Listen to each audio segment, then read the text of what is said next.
I used to think the smart move was simple. Buy the S&P 500, keep adding money, and never think about it again.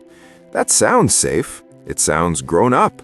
But here's the mistake a lot of good people make, including me. We confuse popular with protected. We assume one index can handle every season of life, and it can't. Not because it's bad, but because life doesn't move in a straight line. You don't get to choose when you need money. A job loss, a medical bill, a retirement date, those things don't wait for the market to be in a good mood. So in this video, I'm going to give you a simple plan that's stronger than just the S&P 500. Not a fancy plan, not a risky plan, a clear plan. 5 ETFs, each with one job. One is your base, one pays you cash along the way, one is protection for rough years, one spreads your money outside the US, and one is a small growth engine for the future. Think of it like this. The S&P 500 is one strong pillar, but a house on one pillar is still easy to knock over. A house with 5 pillars stands when the weather changes. And this matters because the real trap isn't a bad day in the market. The trap is a long stretch where stocks go nowhere while your life keeps moving forward. That's when people panic, sell at the wrong time, or feel like they did everything right and still got stuck. My goal today is to help you avoid that story. And if you stay with me, I'll show you the one pillar most people skip, the one that can help you stay calm when the market gets loud. I want to share a mistake that feels smart in the moment. It's the mistake of doing the right thing and still getting stuck. You buy the S&P 500, you keep adding money. You tell yourself, this is safe, this is what responsible people do. Then life happens. You need money at the wrong time, and suddenly, safe doesn't feel safe anymore. So here's my promise to you. In this video, I'll show you 5 ETFs that build a stronger plan than just the S&P 500. Not a complicated plan, a clearer one. Because the trap is not the S&P 500 itself. The trap is thinking one thing can do every job. That's like building a house on one post and calling it a fortress. A real fortress has different parts doing different work. And here's why it matters. If you hit a bad decade at the wrong time, when you're retiring or paying bills or trying to stay afloat, you may be forced to sell when prices are down. That's not because you're weak, it's because you had only one tool. And if you stay with me, I'll show you pillar number 3, the one that can help you stay calm when the market gets loud. Now, let's go back to a real decade, because this already happened. Think about the early 2000s. The dot-com boom ended and stocks fell hard. Then they climbed back. People finally felt okay again. Then 2008 hit and stocks fell hard again during the financial crisis. 2 big drops in one stretch. If you were still working and buying every month, that pain could turn into a chance. But if you were retiring, it was a different story. Picture someone who retired around 2000. They didn't pick crazy stocks. They owned the safe index. Then the market dropped and their account shrank. They told themselves, just wait, it will come back. It did come back, and then it dropped again. And now the problem is not the market. The problem is timing. Rent is due. Food costs money. You can't pay bills with patience. So people sell shares when they're down, not because they want to, but because they have to. That moment is the lesson. It's not only what you invest in, it's when you need the money. And when one plan depends on the market must be up when I need it, that's a trap. That's what I call the S&P 500 trap. So the goal isn't to guess the next crash. The goal is to build a system that works in any weather, up years, down years, and those long flat years in the middle. And that's where our 5 pillars start. Here's the operating system that makes this whole plan work. It's 3 words. Always be buying. ABB. That's it. Most people don't lose because they pick the wrong ETF. They lose because they change their plan in the middle of stress. They buy when they feel brave, and they stop when they feel scared. So instead of trying to be a hero, we act like a builder. Builders don't guess. Builders follow a schedule. Same plan on the 1st and 15th of every month, no matter what the news says. When the market is up, you buy. When the market is down, you buy. When your coworkers are panicking, you buy a little more. Because a crash is scary when you're guessing, but a crash is actually useful when you're steady. It turns into a discount. It turns fear into math. And in a minute, we'll build the 5 pillars that make this system strong, especially the one pillar that is not about growth at all. It's about staying in the game when other people tap out. Now, pillar number 1 is the base. This is the boring part, and boring is good. This pillar holds the big U.S. companies. It's the simple bet that over a long time, American business keeps working. Here's the key contrast. If you buy one stock, you're taking one company risk. One bad CEO decision, one scandal, one industry shift, and your money can get crushed.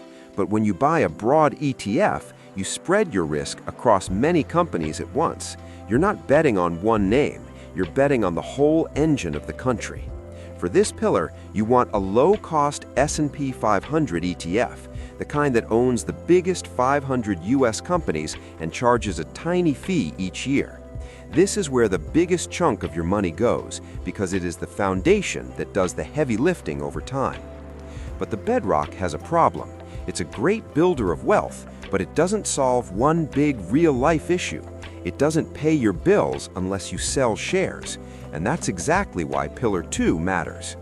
Pillar 2 fixes the bedrock problem, because the bedrock grows your money, but it does not help you pay for life unless you sell shares. And selling shares is fine when the market is up, but it can feel awful when the market is down. So Pillar 2 has one simple job: pay you along the way. This is where a dividend ETF comes in. An ETF is just a basket you can buy in one step. And a dividend is simple too. A dividend is cash a company pays you. It's like getting a small thank you payment for owning a piece of the business. Here's why that matters in real life. Picture someone who retires in a bad year. The market drops, their account balance drops, but bills do not drop. So they sell shares to pay for food, rent, and life. And when you sell shares after a drop, you lock in the loss. It's like being forced to sell your car right after it got dented. You get the worst price. A dividend ETF can't stop the market from falling, but it can give you another option. Cash shows up without you selling as much. That can help you stay calm, and it can help you avoid selling at the worst time. For this pillar, many people use a quality dividend ETF like SCHD style, because it focuses on solid companies that have a history of paying dividends. Again, not magic, just a tool with a clear job: cash flow while you hold. Now here's the curiosity twist. The next pillar is the one people love to joke about. They call it boring, they call it useless, they say, "Why would I buy that? It doesn't do anything." And then a year comes where the market drops, fear gets loud, and suddenly that boring pillar becomes the reason they don't panic. That brings us to pillar number 3, the shield. This is a small slice with a big purpose. It is not meant to shoot the lights out. It is meant to help when fear is high. The simple idea is gold, and gold is not for growth, it's for balance. It tends to behave differently than stocks during scary times. Not always, but often enough that it can help your portfolio feel less like a roller coaster. For this pillar, we'll use a low-cost gold ETF in the final plan. The point is not to get rich from gold. The point is to have a piece of your money in something that may hold up better when stocks are falling. Think of it like insurance. You don't buy house insurance because you hope your house burns down. You buy it so you can sleep at night. Same here. You hope you don't need this pillar. That's the point of insurance. It can help you stay steady so you can keep following ABB even when headlines are trying to scare you out of your plan. Okay, now you're protected from one kind of storm. But what if the slow problem is not a crash? What if the slow problem is the US doing okay while the rest of the world does better for a long stretch? That's where pillar number 4 becomes the escape hatch. Pillar number 4 is the escape hatch. Its job is simple: own great companies outside the US. Most people don't do this, not because they're lazy, because of something normal called home bias. That just means most people only buy what they know. If you live in the US, you see US brands every day, so it feels safe to keep everything here. But your life is already global, even if you don't notice it. Your phone may be designed by a US company, but parts come from places like Taiwan and South Korea. Your car might be built by a Japanese company. The chips inside your devices come from all over the world. The food in your pantry is full of global brands. So owning only US stocks is like saying, I only want one country to win forever. Sometimes that happens for a while, but history moves in cycles. This pillar is not you betting against America. It's you saying, I don't need to guess who wins next. I just want a seat at the table.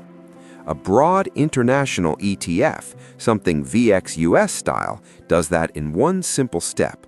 It spreads your money across many countries and many industries. And the big emotional benefit is this. If the US has a slow decade, your whole plan doesn't have to freeze with it. You still have another engine running. Now keep this thought, because the last pillar is the one everyone wants to talk about. It's the fun one, but it only works if the fortress comes first. Pillar number 5 is the rocket. Its job is also simple. A small slice for faster growth. Not a big slice, a small one, because rockets are powerful, but they are also shaky. This is where you can use a tech or innovation ETF, something QQQ style, that leans toward the companies building the future. But we follow 3 rules here. Rule 1, keep it small. Rule 2, give it time. Rule 3, don't panic sell. This pillar can help, but it can swing hard. Some years it may look amazing. Other years it may drop fast. That's normal for this kind of growth. There are no promises here, just a smart way to participate without putting your whole life on one bet. And here's the key bridge. When the rocket is only a slice, it doesn't control your mood. Your bedrock and cash flow and shield and global mix keep you steady, so you don't make emotional moves. Now you've got safety, cash flow, and growth working together instead of fighting each other. Here's the full fortress blueprint, simple and clean. Pillar 1 is your bedrock. That's your broad US market base. It's the engine that grows over time. Pillar 2 is cash flow. That's your dividend ETF. It pays you along the way, so you're not forced to sell shares just to live. Pillar 3 is the shield. That's your gold slice. Not for growth, for balance. It helps you stay steady when fear is high. Pillar 4 is the escape hatch. That's international stocks. It keeps you from betting your whole future on only one country. And Pillar 5 is the rocket. That's your small growth slice. It's there to add speed, but it never runs the whole ship. Now, a simple starting split could look like this. About 40 to 55% in the bedrock. About 15 to 25% in cash flow, about 5 to 10% in the shield, about 10 to 15% in the escape hatch, and about 5 to 15% in the rocket. Those are ranges on purpose because a 35-year-old and a 65-year-old should not take the exact same risk. This is not a promise, it's a framework. The real win is that every piece has one clear job. And here's how you run it without stress. You go back to the operating system. ABB, always be buying. Automate your buys on the 1st and 15th. Same plan month after month. Then, 1 or 2 times a year, you do one simple check called rebalancing. That just means if one pillar grows too big, you trim it a little and top up the smaller ones. You're not trying to time the market, you're just keeping the fortress in shape. And this is the identity shift I want you to take with you. Builders don't gamble. Builders follow a plan.